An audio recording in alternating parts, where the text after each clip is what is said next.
Hi, I'm Rick. Hi, I'm Oscar. So Rick, Build 2020 was completely different than normal. Yes, it was due to COVID, of course, largely, and the fact that nobody could travel over there to see what actually happened over there. They decided to make it a all virtual event. Yeah, um, really different, but I think they pulled it off for an event like that. It was amazing to see. Love the keynote um, with Hanselman freaking out. A bit recorded though, not felt like it, but really cool stuff.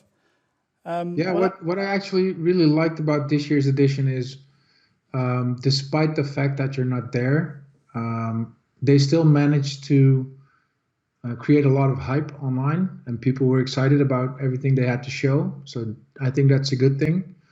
Although I do miss actually being there and being able to talk to the product teams. I think that's something that you'll never get back. Although you can have interaction online, of course, um, you're Yeah. never so focused as you are when you're actually at build. Yeah, I had the same, but I think it is amazing for the people that normally would not be able to attend something like that because you're a bit privileged if you can go there. Um, Yes. yeah, it was. Yeah, you were really a part of it this time, so I really like that. But Yeah, me too. yeah, there were a lot of sessions. You can still view them online, um, but a lot to talk about there. If you also go to the topics, they have the book of news. And if you get one of this link, we're gonna link it to this episode. Um, it actually shows you all the new stuff, mostly shown at Build. Um, it is a huge amount. Yep. It was really cool. What did you notice? What was most interesting for you?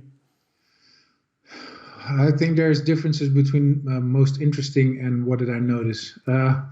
Because one of the things that I noticed, it's not really big, but still I think it's cool, is the WinGet Mm-hmm. release. Yeah, And I saw something about WSL version 2 and definitely. I have it installed on my Insider's build at the moment. yeah, me too. I only run Ubuntu, but I Yeah, think but you'll probably really, be running some more. it's really fun to just pick Kali out of the Windows store and install it and go right in through the Windows terminal. That's awesome, right? Yeah, couldn't have thought about that a couple of years ago. It's really cool. For me also, like there was a lot on the Windows side actually. And normally for me, Yeah. like yeah, that's just our OS, but it's actually evolving to something really cool, um, especially as a developer station. Did you install the PowerToys? Yeah, of course. I mean, well, of course. I actually had them running for a couple of months now, Mm-hmm. and then I was looking at build, and then I saw the I probably what you're also moving towards is the Power Toys Run. Uh, PowerToys Run is amazing. It's like yeah, if you know Mac, it's the Finder. yeah, Yeah. it's called Spotlight in Mac, Yeah, right? Spotlight. Yeah, yeah, not the Finder, of course. That's the other one.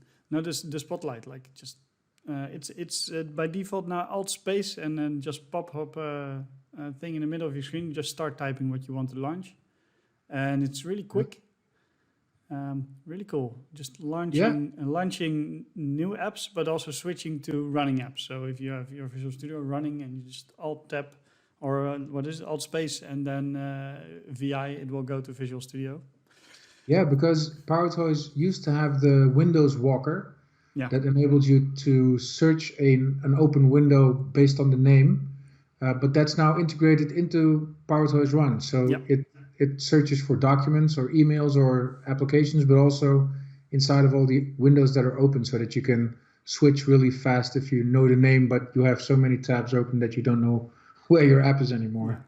Well, I have quite a large screen here on my right side, like ultra wide thing, which is kind of useless if you don't if you cannot put your windows next to each other. So there are multiple tools for that, but also in PowerToys, and that's when I first started to use it.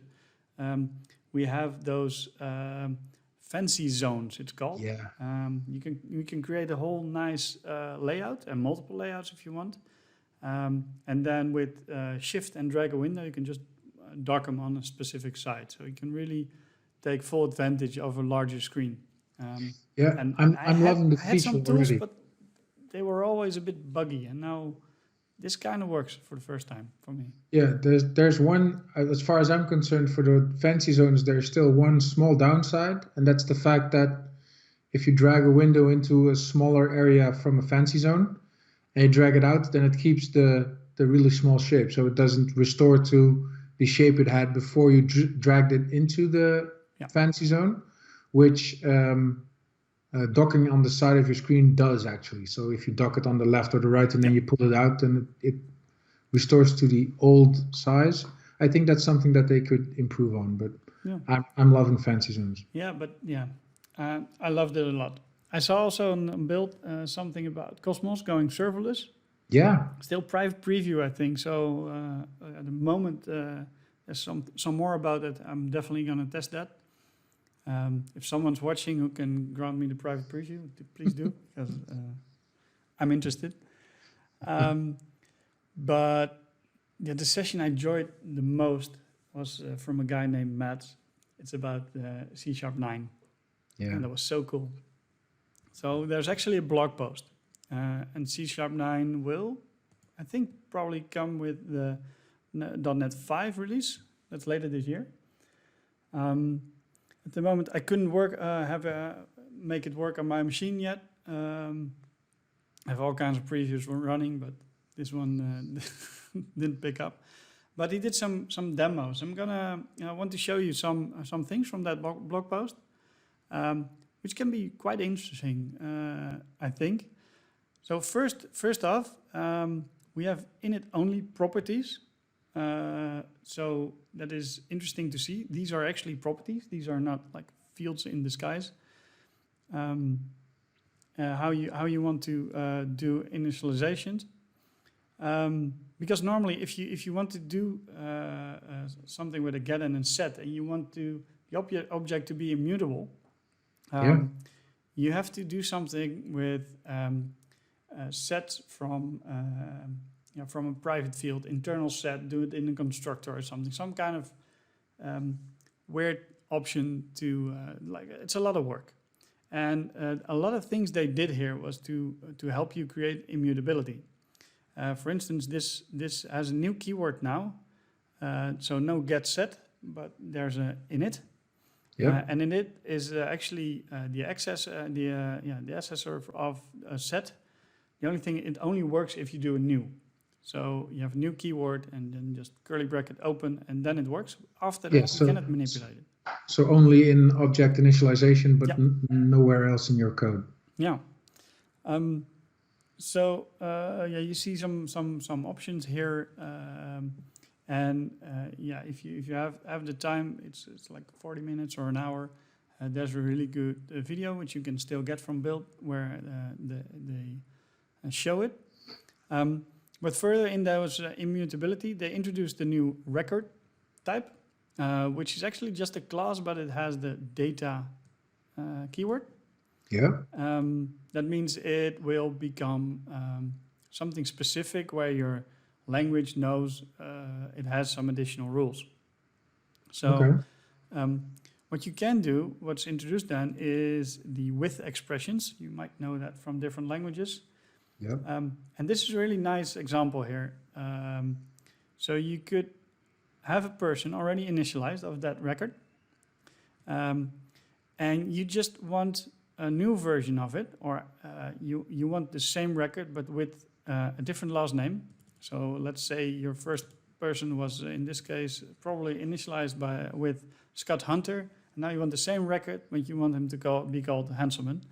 And it actually, with this syntax, creates a new record, so it's a new instance of that class,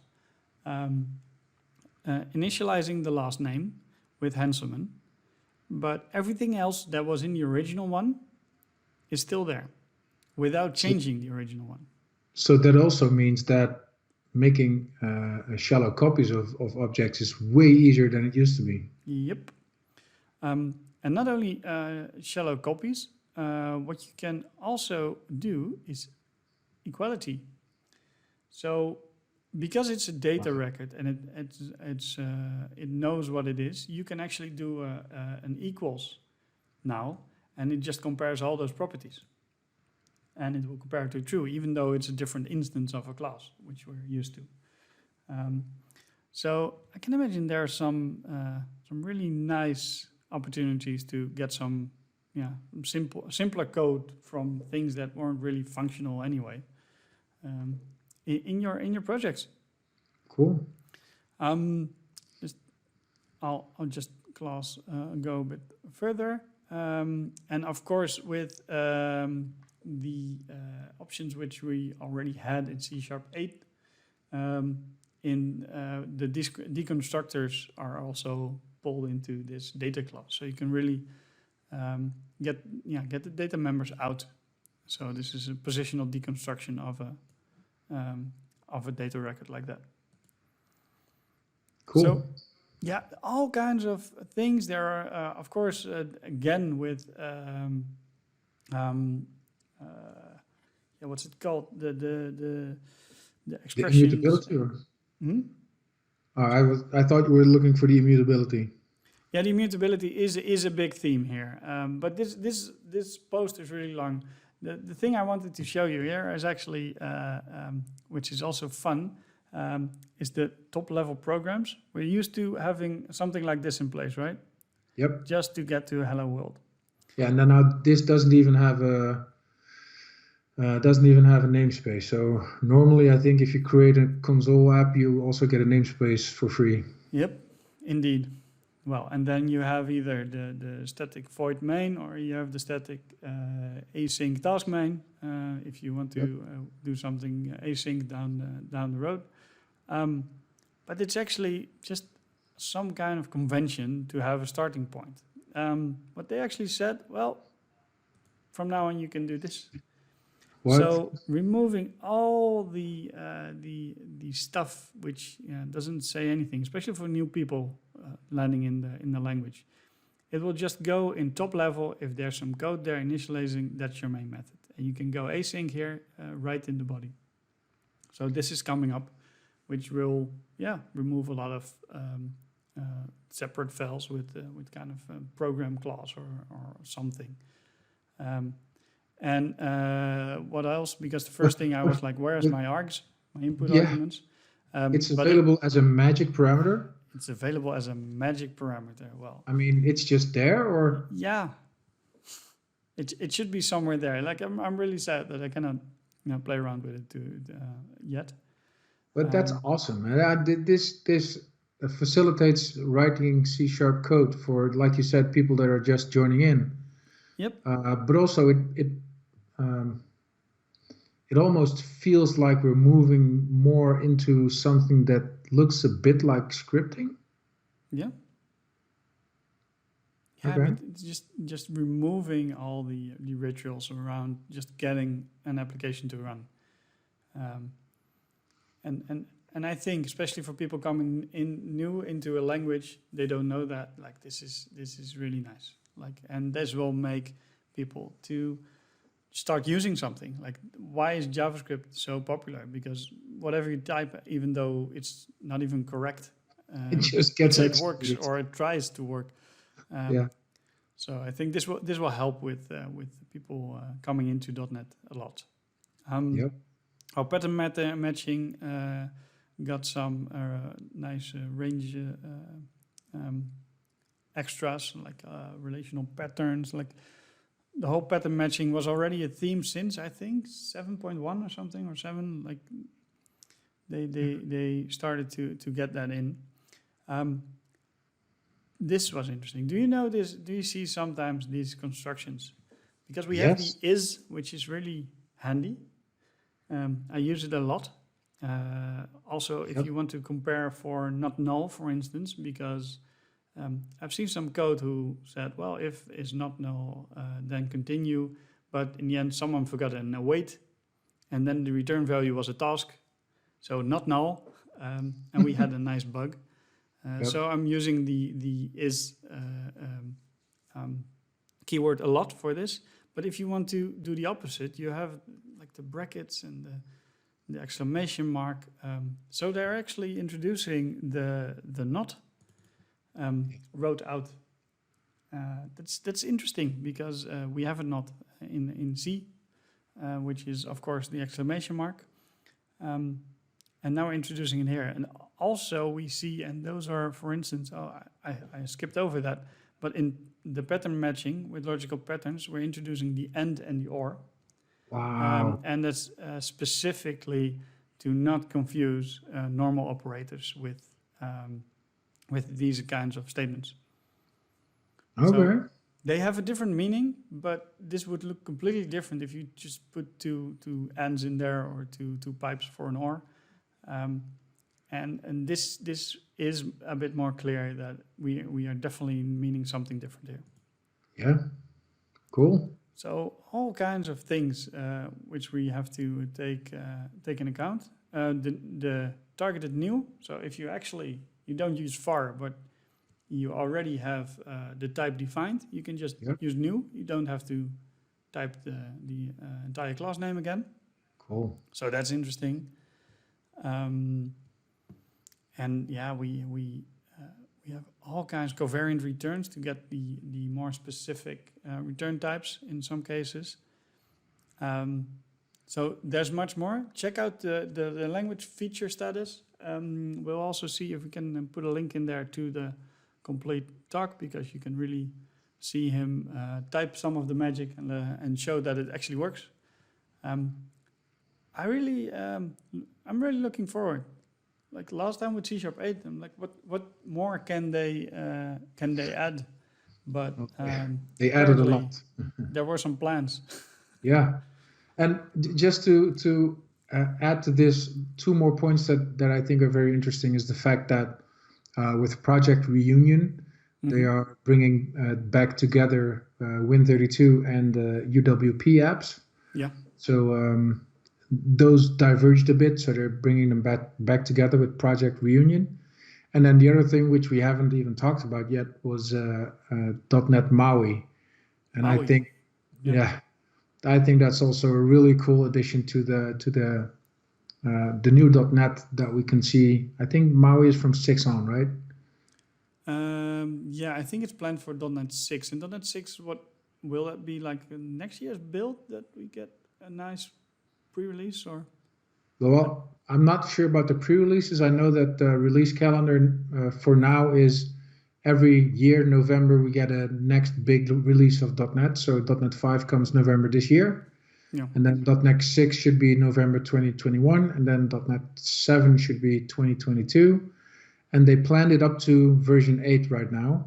So that means that until 2023, we will get a new version of .NET every November.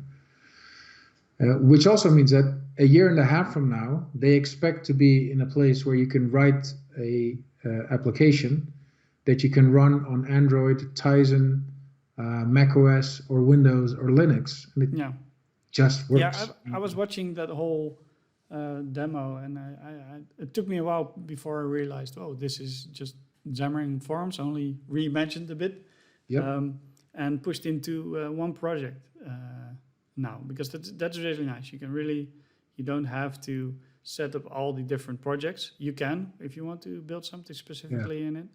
Yeah, but you don't have to. But you can really it's also just all merged together to have a nice base. Yeah.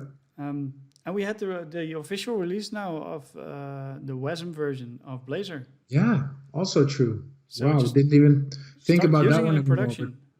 It's actually a pretty big thing, right? I mean, we have Blazor WebAssembly out and released right now, so we could write an app, Oscar, and deploy it. Why not? And have it run. And then we could use. No one's stopping us. It's released to production. True. And then we could, for instance, use Azure Static Web Apps to host it, because it will be hosted on static files, right? I mean, we don't need a server component anymore. No, indeed. So the introduction of the static web apps, and I believe you dove into that a bit. Yeah. Really interesting to have in the app servers the static web apps with also an integration with functions and GitHub, but you're the expert on that. Let's dive into that one the next episode. Yeah, because cool. I think you have a lot of detail there. A bit, but let's see if we can make an entire episode out of that one. Let's do that. Sounds good. Cool. Thanks, Oscar, for your nice summary for this time for build, and I'll see you next time. Yeah, we haven't covered half of it. We'll put the links in the notes. Yeah. Check it out. Have fun. See you next time. See you next time. Bye.